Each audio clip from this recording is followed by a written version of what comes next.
Bonjour à toutes et tous et bienvenue dans Le Collimateur, le podcast consacré aux questions de défense et aux conflits armés. Je suis Alexandre Dublin et aujourd'hui pour un nouvel épisode dans le viseur, de récits d'opérations, de récits de vie militaire. Aujourd'hui avec Stan, bonjour. Bonjour Alexandre, merci de me recevoir. Alors vous êtes opérateur des forces spéciales, vous êtes l'auteur d'un livre récent paru chez Mareuil Éditions, Forces spéciales, les guerriers du 10, illustré par Jean-Claude Sanchez ? Jean-Charles Sanchez, j'avais juste les initiales. Très très bien illustré aussi, qui est vraiment tout à fait dans l'esprit de ce format, puisque c'est une suite de récits de vie militaire, de souvenirs de vie militaire. Donc on va pas évidemment faire tout le livre aujourd'hui, on va raconter un épisode. Et vous m'avez dit que l'épisode qui vous intéressait particulièrement de raconter, c'était un épisode de première fois. Alors racontez-nous, c'était quoi cette première fois ? Oui, alors c'est... Je vais rappeler, vous êtes donc du CPA 10, donc le commando parachutiste de l'air, le 10, donc c'est les forces spéciales de l'armée de l'air. Tout à fait. Donc oui, je vais parler de mon premier saut opérationnel, parce que je pense que c'est quelque chose, c'est une expérience qui est très importante pour les chuteurs opérationnels, donc notamment des forces spéciales, puisque c'est un acte technique pour lequel on se prépare énormément et qu'on fait très rarement. Et c'est une sorte, le mettre en œuvre, c'est une sorte d'aboutissement technique pour nous. C'est quoi un saut opérationnel par rapport à un saut normal, j'imagine, puisqu'il y a plein de gens qui sautent en parachute Oui, alors quand on dit saut opérationnel chez nous, c'est un saut en opération. C'est-à-dire qu'on saute pour réaliser une mission réelle. Puisque effectivement, la dénomination, c'est saut opérationnel donc à grande ou à très grande hauteur, SOGH, SOTGH.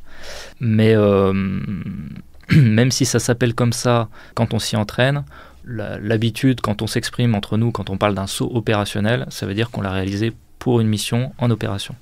C'est quoi grande hauteur ou très grande hauteur ? On parle de combien ?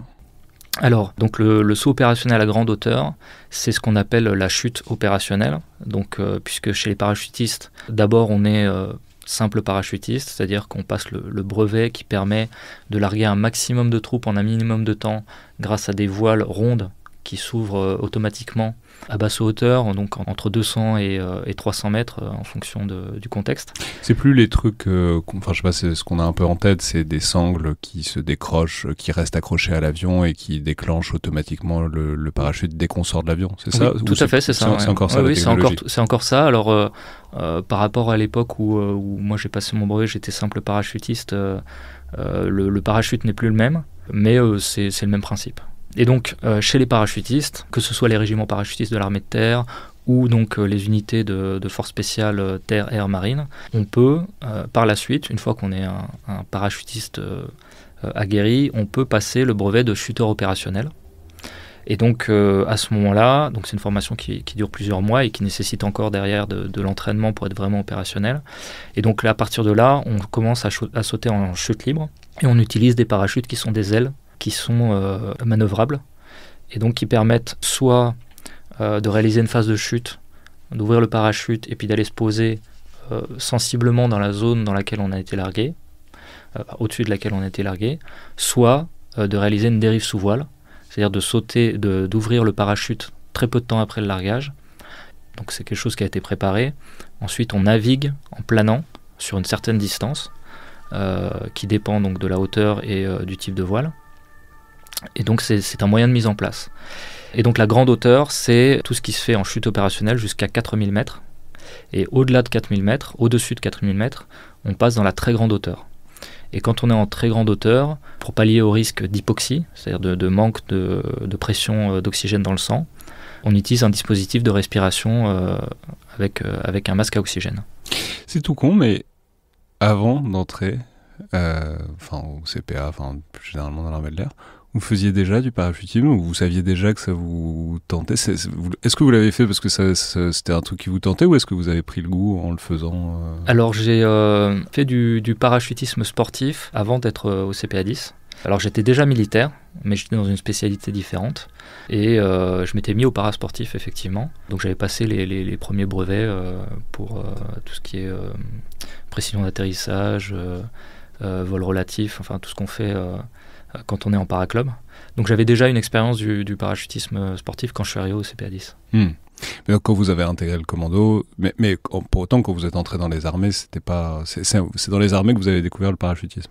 Oui, parce que donc moi quand je suis rentré, j'étais élève officier du personnel navigant et quand on rentrait, on nous faisait passer un petit brevet d'initiation au parachutisme. Si jamais la navigation se passe mal. Voilà, c'est ça, c'est pour nous préparer au risque d'éjection. Donc j'avais déjà découvert ça, c'était 3 ou 4 sauts à l'époque. Et donc plus tard, alors que j'étais donc navigateur, puisque c'était pour ça que j'avais été recruté dans l'armée de l'air. Donc, j'étais navigateur sur Mirage 2000. Je me suis mis au parasportif. Et donc quand je suis arrivé en formation de fusilier commando dans le but d'intégrer le CPA-10, quand j'ai passé le vrai brevet para en tant que commando, je faisais déjà du parasportif. Donc je suis repassé de l'aile au parachutron. Voilà, mais c'était sympa. Et donc, c'est un process, quoi, c'est un parcours de se former au parachutisme. Tout bête, mais jusqu'à ce premier saut opérationnel que vous allez nous le raconter, ça a mis combien de temps pour que vous mettiez en... Puisque entre le moment où vous avez commencé cette... Enfin, ça vous a mis combien de temps avant de vraiment le faire, puisque vous avez dit que c'était rare. Et puis, je ne sais pas si mes auditeurs se rendent compte, mais des troupes parachutistes, il y en a beaucoup, notamment dans l'armée de terre. Des troupes qui se servent du parachute en opération, il n'y en a pas énormément parce que, pour plein de raisons, ça n'a pas toujours un énorme intérêt opérationnel dans certaines circonstances. Donc vous, ça a mis combien de temps, quoi ? Ça dépend de quelle date on part. Parce que j'ai pas été formé chuteur opérationnel tout de suite en arrivant au CPA-10. Je suis resté parachutiste automatique pendant quelques années. Et puis aussi, je tiens à préciser que quand je suis rentré dans le cursus pour intégrer les forces spéciales, donc comme beaucoup de gens, je voulais devenir chuteur opérationnel parce que c'est un peu une image d'élitisme dans le milieu du para. Et puis c'est plaisant, que ce soit en termes de sensations ou techniquement. Et ben, quand je me suis engagé là-dedans, je n'imaginais pas que je sauterais vraiment en opération. Parce que ça fait partie de ces capacités, comme beaucoup de choses dans les armées, qu'on entretient, qu'on développe, sans savoir si on s'en servira un jour. Parce qu'effectivement, comme vous le disiez, il y a très peu de sauts juste en opération, et donc c'était pas écrit que j'aurais l'occasion de le mettre en œuvre. Il y a plein de gens au CPA-10 qui font toute une carrière sans jamais faire de saut opérationnel. Alors, chez les parachutistes en général, pour le coup, pour ma génération, maintenant... beaucoup des shooters opérationnels des forces spéciales ont pu sauter en opération du fait des missions au Sahel. Mais c'est quelque chose qui ne s'était jamais fait avant. Et le seul emploi qui avait été fait... Le CPA-10 avait jamais sauté en opération. Alors ni le CPA-10, ni aucun autre shooter des armées. Mais pas très longtemps avant, il y avait eu un saut en Afrique. Voilà, c'était extrêmement rare. Et avant ça, les seuls sauts qu'il y avait pu y avoir, c'était des sauts de parachutistes automatiques, comme ça se faisait à l'époque, notamment en Indochine, à Suez, ou pendant la Seconde Guerre mondiale. Mais de la chute opérationnelle, à part un épisode, la fin des années 2000, en dehors de ça, il n'y avait pas eu de saut vraiment opérationnel. Mais pourquoi ? Parce que c'est une discipline relativement récente, la chute opérationnelle. Enfin, je veux dire, est-ce que c'est un truc qu'on ne sait pas faire depuis si longtemps que ça et du coup on ne l'avait jamais employé en OPEX ? Alors, dans la grande échelle des opérations militaires, oui, c'est récent, puisque ça date des années 70, il me semble. Donc avant ça ne se faisait pas. Et après ça, en fait, il n'y a simplement pas eu de situations qui nécessitent l'emploi de cette capacité. Et puis, je pense qu'il y avait une certaine appréhension à la mettre en œuvre, parce que ça représente des risques dans la mise en œuvre supplémentaires par rapport à une mission. Donc ça n'a été décidé que parce que ça faisait sens, parce que c'était utile à la mission et ça apportait vraiment une plus-value. Donc, vous vous préparez à ce truc en vous disant que ça n'arrivera jamais, ou peut-être. Et quand est-ce que vous sentez, j'imagine que, enfin j'en sais rien d'ailleurs, est-ce que vous avez été parmi les premiers du CPA-10 à le faire, ou est-ce que quand ça a été votre tour, il y avait déjà un savoir-faire qui s'était constitué en OPEX à ce moment-là ? Alors, je suis pas j'ai pas fait le premier saut du CPA-10, mais on était quand même dans les premiers. On était un peu des défricheurs. Le fait de le mettre en œuvre a généré beaucoup de rétex qu'on a partagés et qui ont permis à l'unité de progresser dans ce domaine. même si je veux dire on était déjà reconnu, le CPA-10 était déjà reconnu dans la chute opérationnelle. Il y avait eu quelques sauts qui avaient été faits au préalable, donc par le CPA-10 et puis d'autres camarades des forces spéciales sur des mandats précédents. C'était quand à peu près? C'était à l'ouverture de Serval. Donc si j'écarte ce premier saut ponctuel qui avait eu lieu dans un autre pays quelques années avant, les premiers ont eu lieu en 2013, au moment du déclenchement de Serval, puisque les forces spéciales étaient en première ligne quand ça s'est déclenché. Et là, il y a eu des sauts, notamment pour reprendre les bases où il y avait des aérodromes. Et ensuite, il y en a eu de manière un peu espacée sur les quelques mandats qui ont suivi. Moi, j'avais fait un premier mandat au Sahel, donc sur la TF Sabre, où je n'avais pas sauté, mais il y avait eu un saut. Et sur le mandat suivant, de mémoire, il y avait eu encore un saut. Enfin, c'était quelque chose d'assez rare. Et puis, quand j'y suis retourné, là, donc, on a fait plusieurs sauts, et c'est quelque chose qui est devenu un peu plus régulier. Voilà. Donc vous, votre premier saut, c'est quoi, dans les années 2015. 2015, d'accord. Et juste pour reconstituer un peu l'intérêt opérationnel, l'idée c'est donc on est dans une guerre de contre-insurrection avec des groupes djihadistes qui sont très mobiles, qui se déplacent sur des très grandes distances. Et l'idée c'est que vous puissiez aller les surprendre un peu là où ils s'attendent pas, un peu loin de vos bases, c'est ça? Oui, tout à fait. En fait, en gros, si on veut atteindre nos cibles loin, on passe par les airs. Donc après, il y a deux vecteurs, il y a l'avion et l'hélicoptère. Donc on faisait beaucoup de missions héliportées. Il y en a plusieurs qui ont été racontées sur le podcast. Une autre solution, c'était effectivement d'être largué en parachute. Le gros apport de ce mode de mise en place, c'est la discrétion.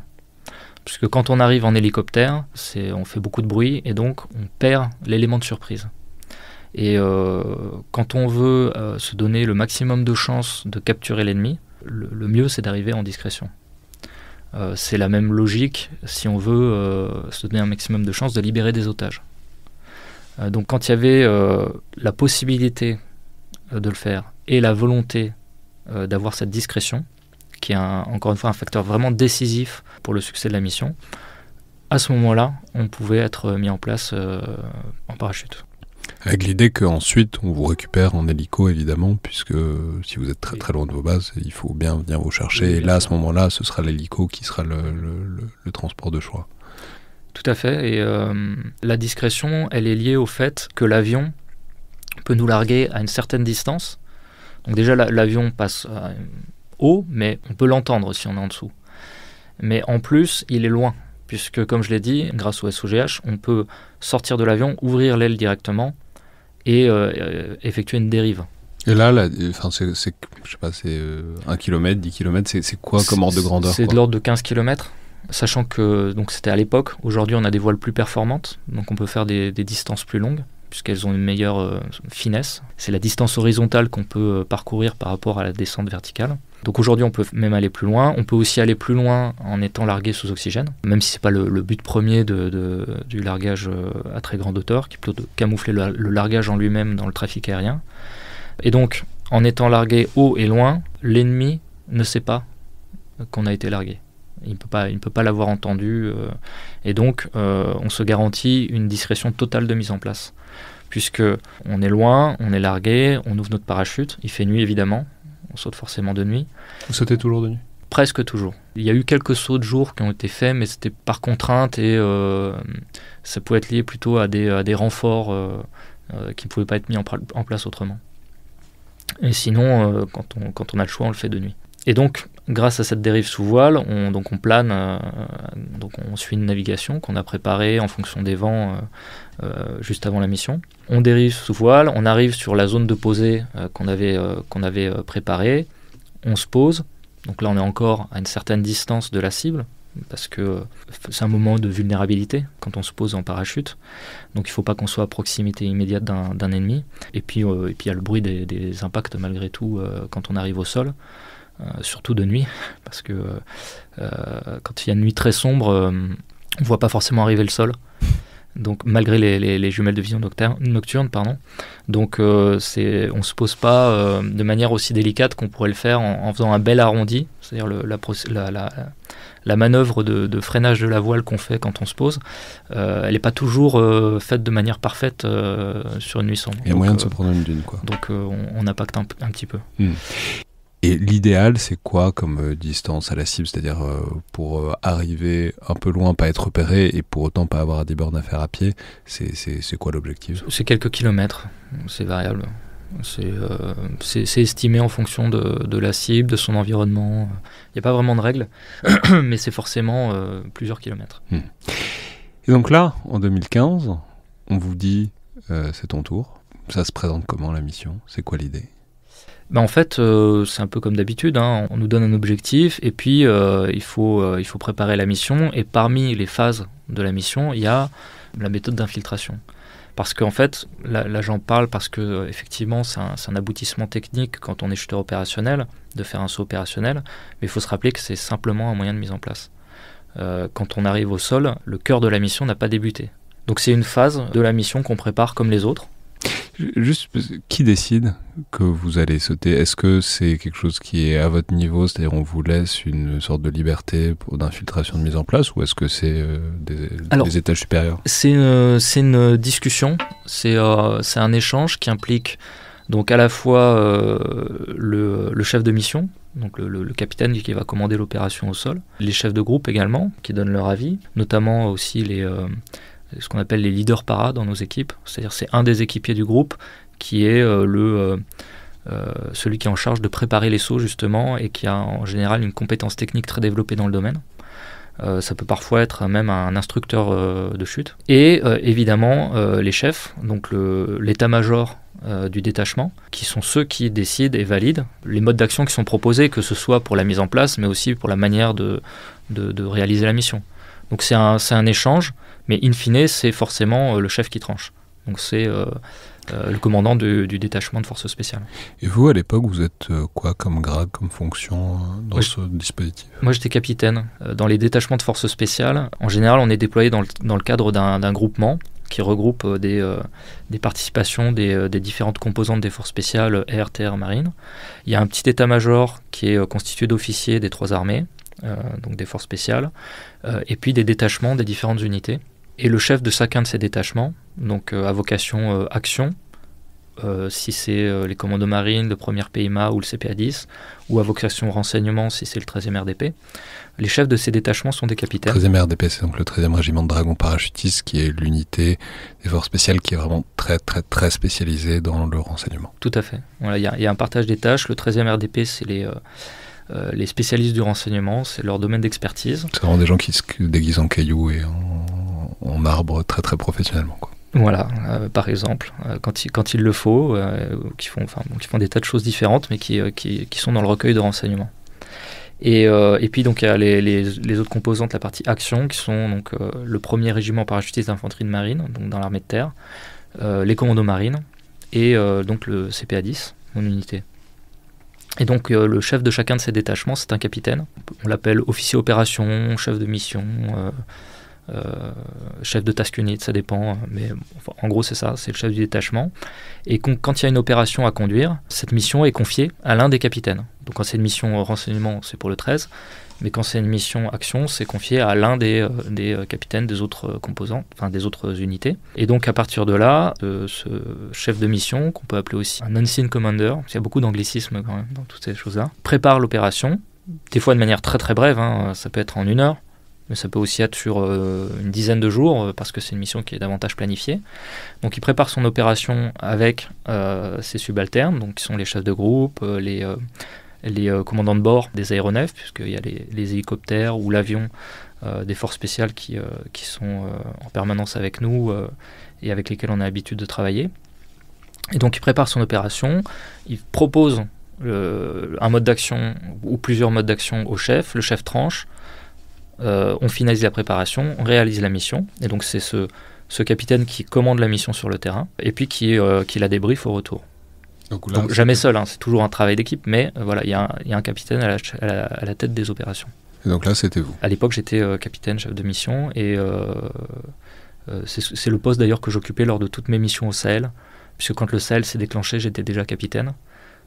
J'avais été le chef de groupe auparavant à l'époque de l'Afghanistan, donc quand j'étais lieutenant, puisque quand on est officier dans les forces spéciales, lieutenant on est chef de groupe, capitaine on est chef de mission, officier opération. Et donc sur toute ma période effectivement au Sahel, parce que j'ai fait plusieurs déploiements là-bas, j'étais capitaine.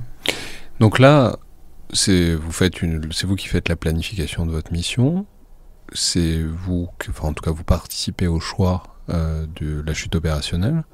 Mais alors, dans ce cas-là, vous nous avez expliqué l'intérêt disons, tactique de la chute opérationnelle. Dans ce cas particulier, c'était quoi? Il fallait capturer des gens, il fallait aller particulièrement loin. Quel était l'intérêt?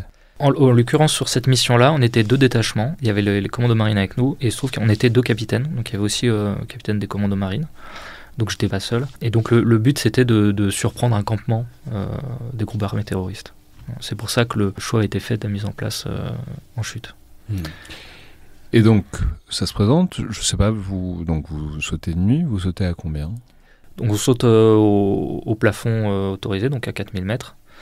Et vous êtes combien, je voulais dire aussi, dans le groupe? Donc en tout, on était 25-26. 25-26 au total, en comptant le CPA-10 et les commandos marines. Ok. Et alors, ça se passe comment? Alors ça se passe bien. Donc d'abord, il y a comme j'ai dit, une phase de préparation. Et puis, juste avant le départ, la phase finale de la préparation, c'est quand on se concentre sur son équipement. C'est-à-dire qu'on sait ce qu'on va faire, on sait comment on va le faire. Et donc, on adapte tout notre matériel. Donc, on prépare tout ça, on embarque dans l'avion. Et donc, on part pour un temps de vol qui est de mémoire, qui devait être de l'ordre de 1h30. On n'en a même pas parlé, mais c'était quoi comme zone? C'était le milieu du désert? C'était un endroit, enfin, c'est des dunes? C'était un endroit plus... Oui, c'est au Sahel, donc c'est dans le désert. Après, le désert, c'est pas forcément comme les gens l'imaginent. Il y a des endroits qui sont faits uniquement de sable avec des dunes. Ça existe, mais c'est seulement une partie du désert. Mais il y a beaucoup d'endroits dans lesquels il y a du relief, des rochers, des falaises et de la végétation, des petits bois, des bosquets, des hautes herbes. C'est vraiment le désert est vraiment varié en fait. Donc il y a quand même une préparation minutieuse de ce point de vue-là. On évite aussi forcément les axes de passage. Les zones où il peut y avoir des habitations, des villages, des concentrations de bergers, de manière à garantir la discrétion. Et là, ça ressemblait à quoi? L'endroit où vous alliez et la manière dont vous vouliez les taper aussi, quoi? Alors l'endroit où on s'est posé, c'était du sable assez dense, donc c'était assez plat, c'est pas des dunes. Et puis il y avait autour des petits arbustes, ce que j'ai décrit, des rochers, des bosquets. Donc c'était un peu ce genre de paysage-là. Donc il y avait une zone qui était un peu plus dégagée, qui avait été choisie pour nous accueillir. Donc c'est là qu'on s'est posé. Et typiquement, enfin moi quand je me pose, il y a des arbustes à quelques mètres de moi. Voilà, c'est pas une grande étendue de sable à perte de vue. Et donc ça s'est bien passé pour tout le monde? Alors oui, sur ce saut-là, ça s'est bien passé pour tout le monde. C'est pas anodin parce que effectivement, ça se passait pas toujours de manière parfaite. Enfin, j'ai eu la chance de faire plusieurs sauts. Et sur un des sauts que j'ai fait, j'avais un de mes équipiers qui avait eu un incident sous voile et qui s'était posé à plusieurs kilomètres de nous et qui s'était blessé. Donc c'est pas anodin de le dire, mais sur ce saut-là, effectivement, tout s'était bien passé. Sur le premier saut que j'ai fait, tout s'était bien passé, tout le monde est arrivé sur zone correctement. Et alors, ensuite, ils étaient là, vous avez réussi à les choper ou pas? On a croisé du monde, mais on n'a pas sur cette mission-là, on n'a pas pu capturer les gens qu'on souhaitait capturer n'étaient plus là, mais on a quand même rencontré une partie d'entre eux. Il y a eu un petit affrontement. Et ouais, oui, il y a eu une partie de ce que vous attendiez. Et donc vous avez fait des prisonniers? Non. Ok. Non, c'était un affrontement, donc ils ont été abattus et ça s'est terminé là. Et donc après, vous vous êtes fait extraire par hélicoptère et retour à la base pour le coup suivant? Donc, effectivement, voilà. On a été extrait en hélicoptère, comme ça se fait à chaque fois. Alors la particularité, évidemment, quand on a sauté, c'est qu'il faut aller chercher les parachutes. Donc il y a à chaque fois un petit crochet qui est fait avec une partie des équipiers pour aller récupérer les parachutes qui sont rassemblés en un ou plusieurs endroits en fonction du nombre de parachutes. 25 parachutes déployés, ça fait quand même un peu du volume. Il faut de la place dans le coffre, quoi, oui, c'est ça nécessite en gros un aller-retour des hélicoptères pour ça. Donc c'est une contrainte effectivement qui est prise en compte à la préparation mission, ou qui peut, en fonction de l'urgence de la mission, même être laissée de côté et réfléchie par la suite. Parce que des fois, ça reste du matériel, donc on dit, bon, la récupération du matériel, on l'a fait systématiquement, mais c'est quelque chose qui peut être réfléchi en cours de mission. Et ça, c'est plus toutes ces manœuvres de récupération, de logistique, de rotation des hélicoptères sur zone, c'est plus quelque chose qui est fait en base arrière par l'état-major du détachement de force spéciale. Et vous en avez gardé du coup quel souvenir, enfin s'il fallait le caractériser, ce souvenir de votre premier saut, c'est-à-dire est-ce que c'était parce que c'est intéressant, mais on voit qu'il y a une espèce de tension entre c'est hyper excitant, enfin c'est un truc auquel vous vous préparez, que vous souhaitez, c'est à ça que vous aspirez, et en même temps il faut le traiter aussi comme du business as usual. C'est un mode d'opération, il ne faut pas se laisser happer par la fascination pour ce truc-là, il ne faut pas devenir fan de son propre métier, quoi. Donc comment est-ce que vous l'avez géré ce truc-là et quel souvenir vous en avez gardé ? Alors effectivement, c'est plaisant parce que c'est une forme d'aboutissement technique dans ce domaine particulier, puisque donc c'est un aboutissement, mais en même temps on ne peut pas se permettre de ne penser qu'à ça parce que, comme je disais, c'est juste un moyen de mise en place. Et donc, en fait, la réalité se charge de nous garder focalisés sur la mission parce que personne n'a envie d'échouer dans sa mission, personne n'a envie d'avoir un accident ou pour soi-même ou pour les camarades par manque de professionnalisme. Donc, en fait, de manière très naturelle, quand on est sur une mission réelle, l'esprit ne divague pas beaucoup. On est quand même très très concentré. Mais ça n'empêche pas, pendant la dérive sous voile, d'en profiter un peu. C'est-à-dire, je suis en train de planer, je ne vois pas parce qu'il fait une nuit noire absolue, je ne vois pas mes copains autour, mais je suis en train de planer au-dessus du désert et je vais aller faire une mission. Donc c'est quelque chose qui est quand même assez... c'est cool, quoi. Ouais, c'est cool. C'est une inquiétude que vous avez... parce que je peux dire vous êtes en fin de carrière opérationnelle, cette phase elle se referme manifestement, alors on ne sait pas exactement de quoi l'avenir sera fait, faut pas non plus penser qu'on fera plus jamais de contre-insurrection, etc. Mais bon, en tout cas le Sahel c'est un peu terminé, de vous et puis plus généralement de l'institution, quoi, s'il n'y a plus ces mandats-là, s'il n'y a plus ces théâtre-là, est-ce que c'est un savoir-faire qui va pouvoir être conservé longtemps, ou est-ce que forcément quand on l'exerce plus, y a de la déperdition naturelle, quoi ? Alors c'est une vraie question et on se la pose régulièrement. Alors on conduit encore des opérations au Levant, mais effectivement, c'est pour ça que je dis que je fais partie d'une génération qui a eu la chance de vraiment faire beaucoup de choses. On voit qu'il y a une tendance à ce que ça se fasse de moins en moins. Néanmoins, d'une part, ça peut revenir, peut-être sous une forme différente, puisque la liberté de déploiement dont on disposait n'existe plus. On n'est plus les bienvenus partout pour mettre en place un détachement qui va combattre les réseaux terroristes. Ça nécessite une approche différente, mais ça peut revenir. Ça peut être plus ponctuel, par exemple, au départ de la France. Simplement aller conduire une mission de manière ponctuelle et rentrer. Avec toutes les implications que ça a, on peut penser que ce sera uniquement du haut de spectre, c'est-à-dire vraiment de la libération d'otages ou en tout cas des missions d'un niveau d'importance très élevé. Et puis il y a ces accompagnements de partenaires qu'on a toujours fait, qu'on fait encore actuellement au Levant et qui peuvent se faire dans d'autres pays encore aujourd'hui, en Afrique. Il y a toujours une demande de notre expertise et simplement... elle est moins affichée ou en ce moment elle est plus faible, mais elle peut revenir. Et en fait, cette expertise, il faut l'entretenir. Il faut l'entretenir parce que si on veut garder cette légitimité auprès de nos partenaires, et il faut l'entretenir parce que, comme je l'ai dit, on peut, sous court préavis, partir de France pour conduire une mission du haut du spectre, donc une libération d'otages, par exemple, qui est techniquement la plus exigeante pour les opérateurs en groupe. Et donc forcément, ça nécessite de garder ce niveau d'excellence qu'on a acquis pendant la période récente. Mais c'est vrai que c'est pas facile, parce que il faut garder les jeunes motivés pour s'entraîner durement sans avoir la perspective d'un engagement immédiat. Et ça, c'est vrai que c'est quelque chose qui est délicat, surtout avec les jeunes générations. Mais nos grands anciens ont connu ça. Et avant que je rejoigne les forces spéciales, je sais que nos anciens, ils avaient eu peu d'occasions de faire des missions d'action. Il y en avait quelques-unes, hein. Mais c'était assez rare. Et ils s'entraînaient beaucoup plus qu'ils n'opéraient.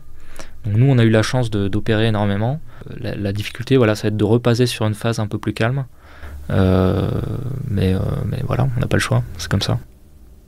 Merci beaucoup, Stan. Avec plaisir. Donc je vais rappeler les références de l'ouvrage qui sort chez Mareuil Éditions, Force spéciale, les guerriers du 10.